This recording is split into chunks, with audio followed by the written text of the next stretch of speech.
Hey everybody, and it's Aquila from a Lefty Knitter podcast channel here on the YouTubes. This is going to be a cranking video for you all, and if you may or may not have already seen that I totally failed this project that I attempted to do before, and now I'm going to do it a little bit different.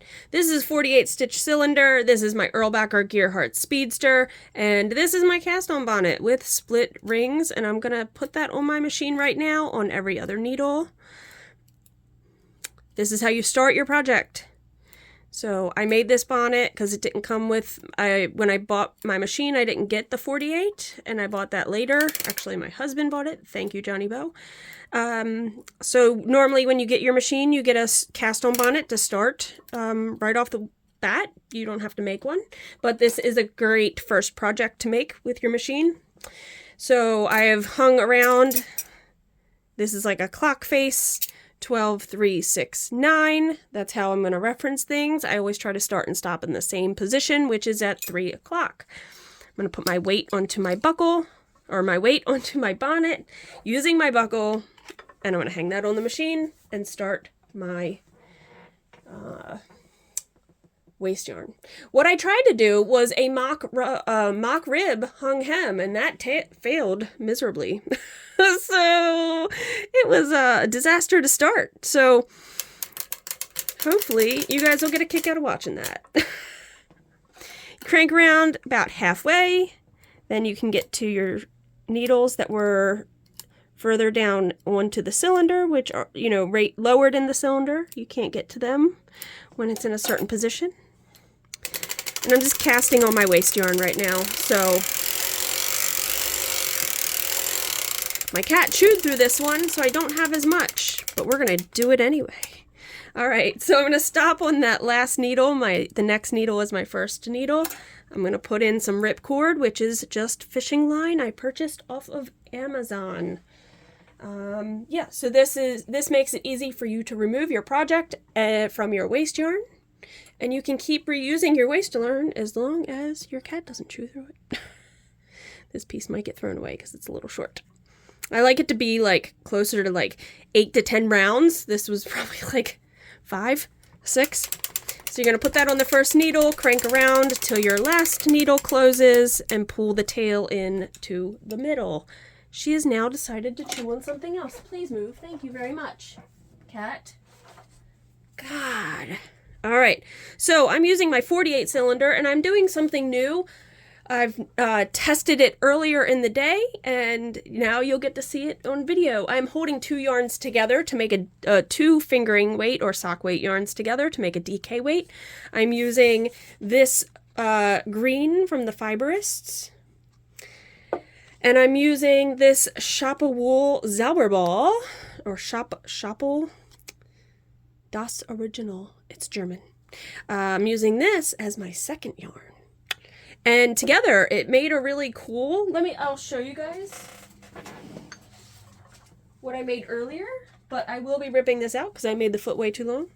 But sometimes the green came to the front, and then you can see the gradient happening. Oh, I love it so much. I think that's so cool, and I have a lot of ideas of using some self-striping yarn with some solids in some projects. I think that would be really neato.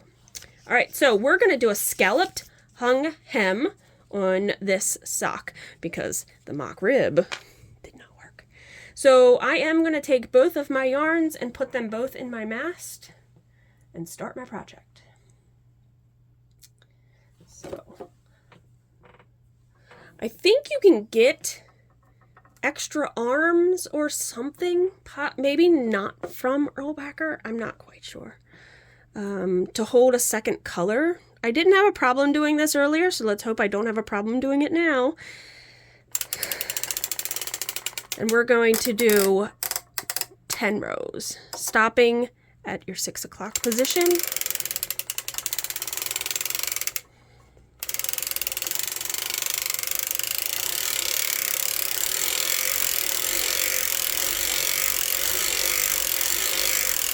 So there are 10. Actually, let's do 15. I like a bigger, wider cuff. stopping in the front. And now to do the scallop, this is like a 3-row process, kind of, I guess. You're gonna lift every 6th needle. So this only works with cylinders that have 6, divisible by 6. So 1, 2, 3, 4, 5, 6. You're gonna take that out of work. 1, 2, 3, 4, 5, 6. 1, 2, 3, 4, 5, 6. 1, 2, 3, 4, 5. When you get around, you might have to crank forward. 1, 2, 3, 4, 5, 6. 6. 1, 2, 3, 4, 5. So it will not knit that needle. It's going to go in front of it. 1, 2, 3, 4, 5. Don't stick on me. There we go. 6. And we're going to do, I believe, 1 row. I don't do this hem very often. Sorry about that. Yes. Okay. So, yeah. Didn't practice it ahead of time. Since this was the last one we raised, now we're going to raise the 2 next to every one that we raised in the first round.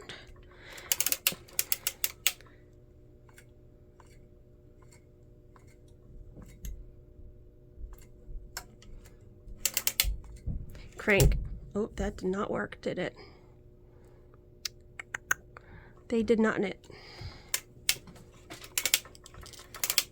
I'm going to fix that right now. So the blue knit, but the green didn't knit. Oh, how do I fix that? Let's see. So I want to bring that through. So let's see. I need to beat my cat because she is chewing on something probably she shouldn't be. Can you hear her? Oh my goodness, pause. Unpause. Maybe this was a terrible idea too. I am failing all around here, y'all. Alright, so I'm going to try to get under the last stitch that the blue one knit, but not the green one. So I'm going to grab that green strand, bring it through, and put it on with the blue one. I'm going to do the same thing here. I'm trying to stay out of the way so you guys can possibly see it. What's up, kiddo? Bedtime? I'm just giving you a laugh. It's not bedtime yet. Not bedtime yet? Okay. It's not bedtime yet, y'all. Alright, we fixed that one. It's not bedtime yet. I understand. You need to get out of here, though, please, and thank you. Well, if this hasn't been the biggest S show ever, OMG. I think this project is just doomed to fail based on life happening. Okay, so I've cranked back around to 6 o'clock, and I'm going to lower the outside needles first. So we're going to lower them, but not push them all the way down because you don't want the clasps to shut.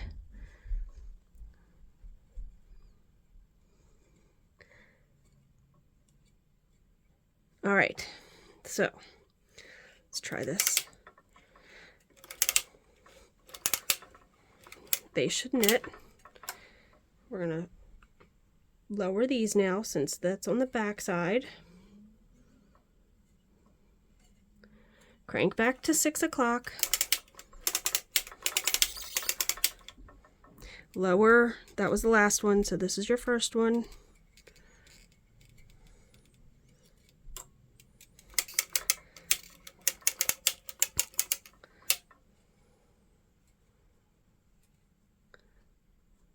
Can't lower that one yet. All right. So now we've done that. Let's do 15 rows. So that's now in the middle, or that'll be at the top of our hem. I'm just going to reset it so it's easier. But we actually did one when we lowered them all. Okay. Let's hope that worked.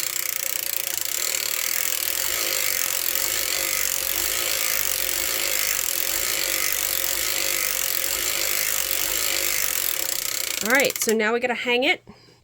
Take the weight off the bottom so it's easier to tuck it inside of itself and hang the hem. Starting at your first position, because it's always the easiest, you just fold it in on itself.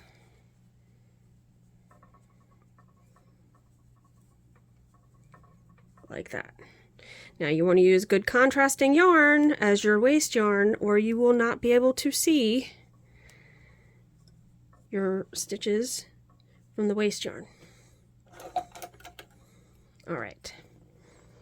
Now, finding the first stitch and hanging it on your first needle. And then every one after that. Now I have to remember I'm picking up 2 strands on this.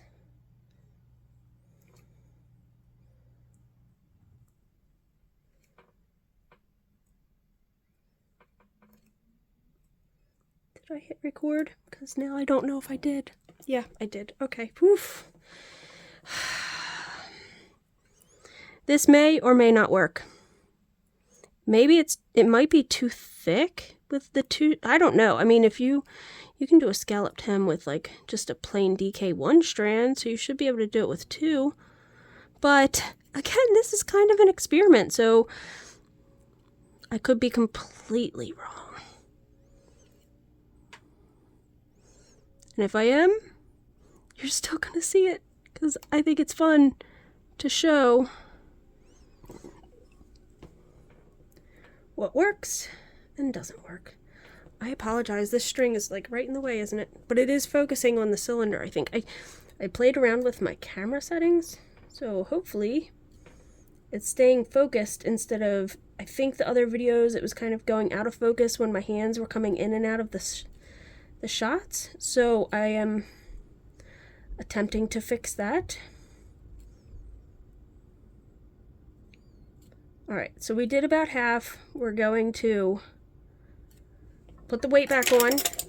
It's made this pocket of fabric here, so you gotta make sure you hold that when you crank around, or you could lose stitches on this side because there's no tension. So now you're tensioning it. I'm just gonna hold the weight with my legs because that's just what I do. If you've been here long enough, you know. If you know, you know. Also, I think sometimes my face gets really close to the camera, and I think I get louder. If that has been a problem, please let me know. I try to talk lower when I know my head is really close to the camera. So, alright, we're just going to keep hanging these all the way around till you get back and do the last needle. I think that was always the struggle when I first started hanging hems. Oops, I hit the camera. Trying to find that first stitch, because it sometimes gets lost in the sauce down in the thing. But having my ripcord, it really, oops, again, I'm hitting it. Having the ripcord, it does help me find my stitches. So there's that one, and then if you follow the line of the ripcord, it's coming like here, and it's going through this right here, which is my last stitch. Alright, so we're going to reset the counter. I'm going to do, let's see, 50 row leg.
stopping in the front. Sorry, I didn't talk much during that. We were just cranking rows.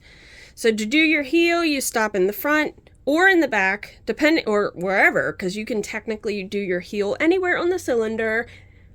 You just have, I mark mine so it's front and back. Some people sit at an angle, which I do kind of sit at an angle, so they have theirs set like this way, so they're doing their heels here, or their heels here, and these are raised. So really, it's all about getting comfortable at your machine, how you're sitting at your machine.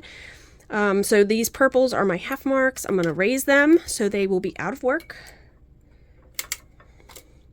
And for the heel that I like to do, I push the first 2 needles down on each side, crank to the back. I'm going to engage my heel spring, which gives it tension, so there's no slack here when it comes back around. I'm going to raise 2. That first row, whatever I did on the first row, or that side, I'm doing on this side, so I'm going to mirror it and come back around. And now I'm just going to do 1 every time.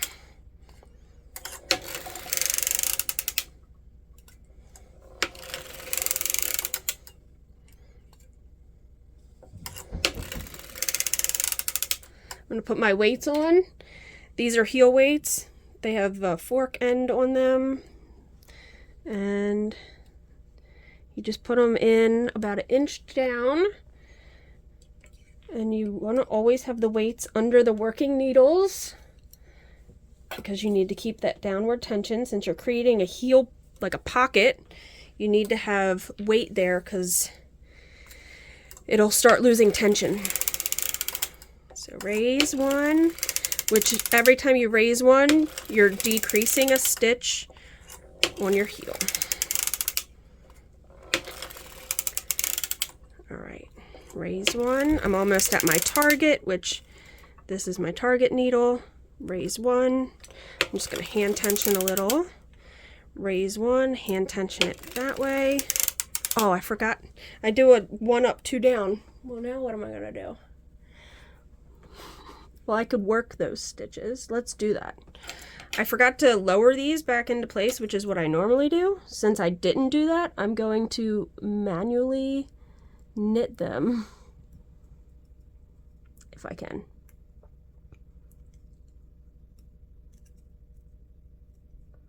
Gosh, this has been a video of epic proportions of things that I would have liked to have done. Okay, hold on. Let's put this into the latch. I don't really do this. So we're going to put that in the latch, so that is now not going to come off. Pull it over, and now I'll raise it so it's there. Okay, so let's put that also in the latch. Raise it up a little. Nope. Push it down. Grab the stitches. Pull them over.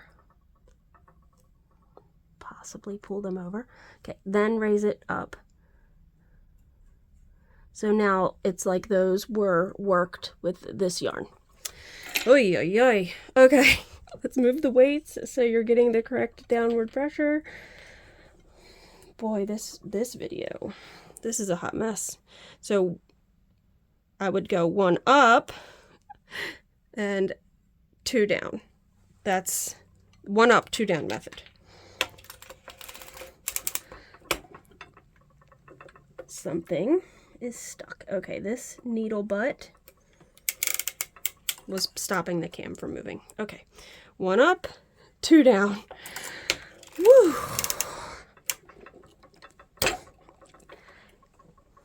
This is a fail video. I have gotten that yarn stuck in there. Oh my gosh. And I can't crank forward. And I can't get it out of the air. Okay, y'all. Yeah, this is... Oh my god. tonight was not the night to do this. That's what it comes down to. Is it like a weird full moon or something? Like, I'm not sure what is happening. I can't even troubleshoot. I have too much yarn in there is what happened. I didn't do that right when I probably did those stitches. And I can't really fix it. Oops, I was trying to get my forks out of there because maybe having less weight, I could manipulate it, figure out what's going on in here.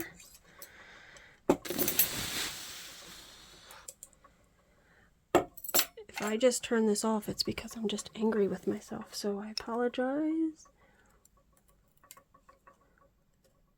I can't go forward because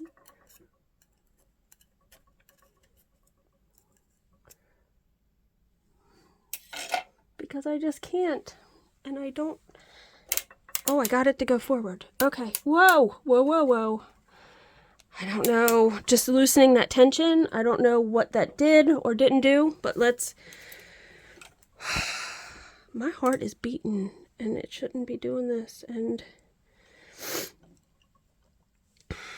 Wow.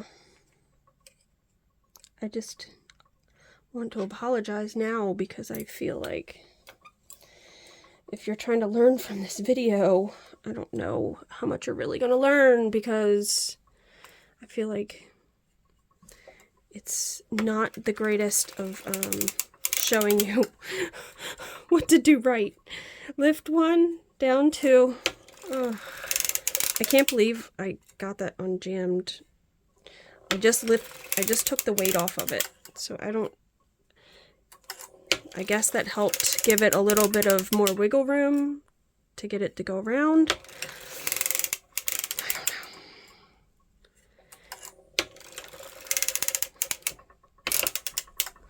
know. 1 up, 2 down. This is just the heel I like. There's all kinds of heels that you can do. This is my preferred method. 1 up, 2 down. 1 up and 2 down.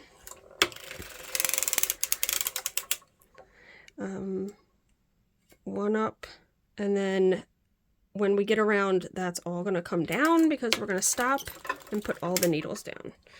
And that's when we're going to start the foot. Oh my gosh.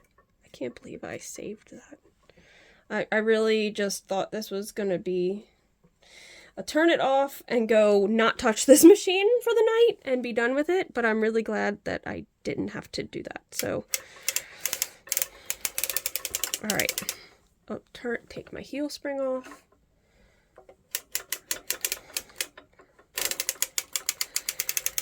That was 1 whole row, so let's reset this. Jeez. All right. I should be getting the same tension I was getting on the other sock I made, but I am going to check. I have a chart that I purchased off of off of Etsy from another cranker who lays out when you're cranking, if you're getting like 9 rows on your tension per inch. For a women's size 10, you would crank 50 rows or something. It is based on your cylinder size, so I did purchase the one for the 48 since I didn't have it yet. So I'm not going to show you the chart because I did purchase it, but what I do is, because I almost always do cuff down, I go in and you can see here's my cuff, right? So I'm going to take a ruler and do a rough rough measuring. So 1, 2, 3, 4, 5, 6, 7. I'm getting like 8 stitches to the inch, or 8 rows to the inch, and my chart is here. So these are going to be 8 rows per inch. I'm going to do 58 rows for this person's foot size. So I'm at 26, but we're going to get to 58. So I'm going to put my weights all back on. Tuck that in there.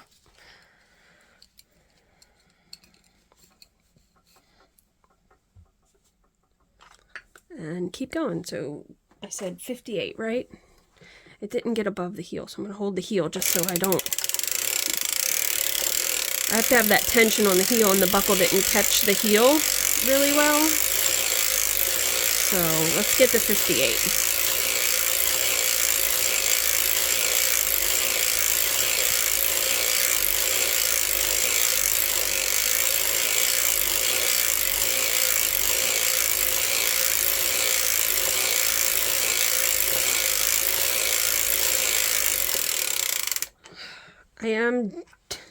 I'm doubting myself because I made the other sock so much. I made it so big. I'm doubting myself. I'm going to re-measure real quick just because I can and see where I'm at. So 1, 2, 3, 4, 5, 6, 7. Yeah, I'm like 8. I'm like 8.5. I made the other one 78 rows and it was way too big, but I think 58, that's 20 rows. I don't think I made that sock 2 inches too big. Let's do, the chart has 8.5 rows per inch. So let's look at that. 63. So 58 to 63. Let's do 61 just so I know the foot's going to be long enough. So we're just going to do 3 more rows. 1, 2, 3. I feel a little more comfortable saying 61. And yes, I am wearing Stitch pajama pants. You're welcome. We're going to do the toe. I brought it to the front. I'm going to lift up half the stitches. You always want to do half for the toe. You don't want to do more or less because you have to Kitchener half and half. I don't do the fancy lower one on that, and I just crank to the back. I'm going to put the heel spring on, heel/toe spring, and you're just going to decrease 1 on every row. And let's hope I don't do what I did before.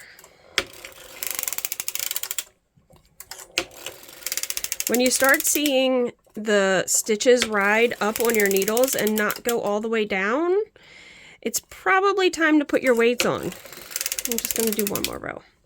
But now I'm going to put my weights in. 1 in the middle. 1, 3 rows in, the inch down. 3 rows, 3 needles in. Sometimes I switch up my words and say stitch or needle, and I apologize. I try to always make sure I'm saying the right term. 3 needles in, 1 inch down. Raise because we're still decreasing.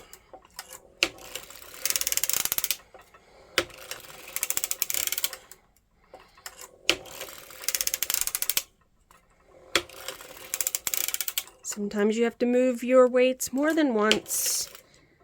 That didn't knit one of the colors. So we're going to fix that. Wow, a lot of fixing today. I'm going to use my latch hook tool. I have another latch hook tool coming and I'm really excited about it. So I'm going into the stitch. I need to go into the stitch before that one. I need to catch that strand, bring it through the stitch, and really have both of them. Whoops, what am I doing? I know what I'm doing, I'm just not doing it correctly. Okay, I'm going to grab that stitch that I grabbed and separately and hang it over. I'm going to do the same thing with this one. So I'm going to go in to the stitch below it, grab that strand, bring it into it,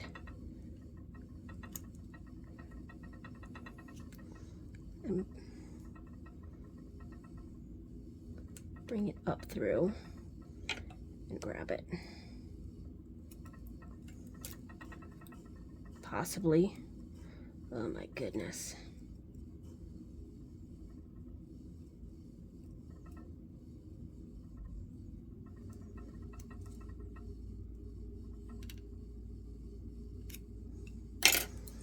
Oh boy. All right. We're still decreasing. But now we're at the target, and I'm going to do it right this time. Lift the target, lower the opposite side. Lift, lower. Move my weights.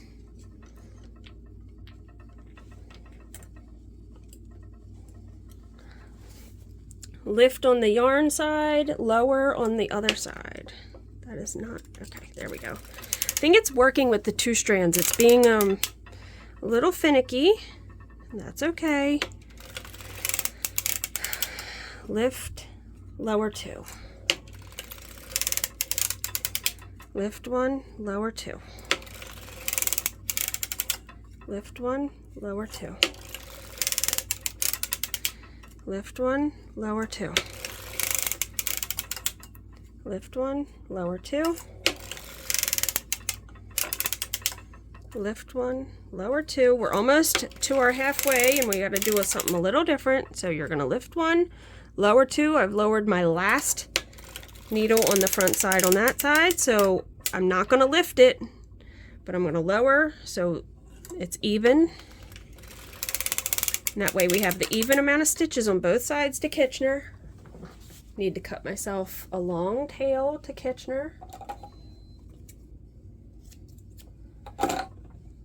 Pull it through. Stuff it in my machine.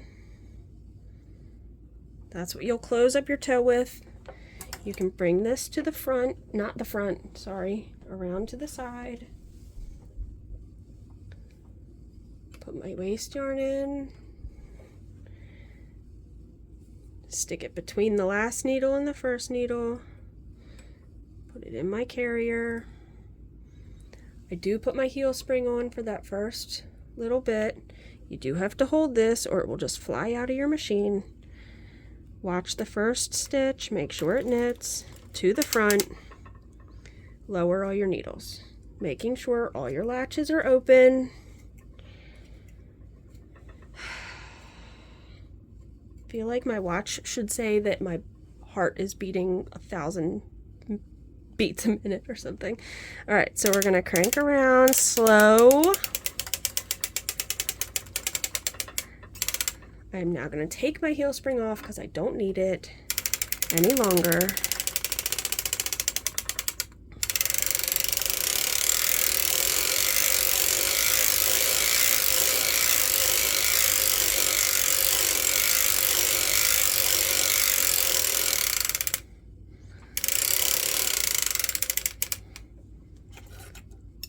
Bring the yarn into the machine. Oops. Stop it. Stop it. Hold your weights. Crank it off. Then look at your project and hope it's fine. Okay. So we have done a scalloped edge. We're going to take this ripcord out. So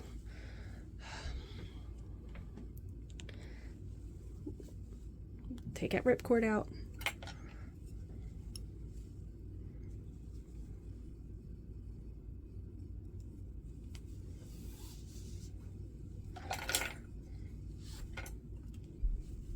Take that off. You'll have a semi-scalloped edge. It's thicker yarn, so it doesn't really show scalloped. You can kind of tell. Scalloped leg. Heel. Do I have any big mess ups? The heel would have been when I was cranking it this way. It was really messed up over here. It don't look bad.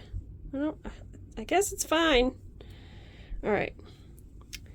Leg, heel, foot, and toe to close up. So there you go. Sorry, there was lots of frustration in this video, but yeah, I thought I was gonna have to stop and just walk away. But I love how it gradiates. I love how sometimes the solid yarn comes to the front and you get all these blips of it. I think it's so cool looking. And I'm really excited to experiment some more. This leg looks awfully huge. let me get my blocker. This is the blocker for a large. I'm just curious. And it's still a little big, but it's not as big as the other one. See, it's usually pretty close. That's all right. That's all right. All right. Till the next time, guys, I think I'm stepping away for this thing for the rest of the night. I need a break. Ida be cranking is frustrating tonight. She's being temperamental. That's her name, Ida.